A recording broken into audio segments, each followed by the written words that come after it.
ভিডিওটা ভালো লাগলে আমাদের চ্যানেলটা অবশ্যই সাবস্ক্রাইব করবে। শীতের সময় যে রোদকে মানুষ ভালোবাসে, গরমে সেই রোদকেই মানুষ তিরস্কার করে। সুতরাং মানুষের কাছে তোমার মূল্য থাকবে ততদিন, তোমাকে তার প্রয়োজন যতদিন।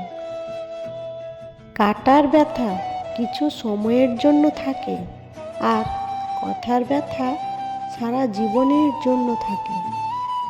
অহংকার করি না, কারণ আমি মাটির তৈরি মানুষ। সময় হলে আবার মাটিতেই মিশে যাব। ভালোবাসা কখনো বয়স, সময় বা দূরত্বের কাছে হেরে যায় না, হেরে যায় অবিশ্বাস আর অবহেলার কাছে। এটাই বাস্তব, এটাই সত্যি।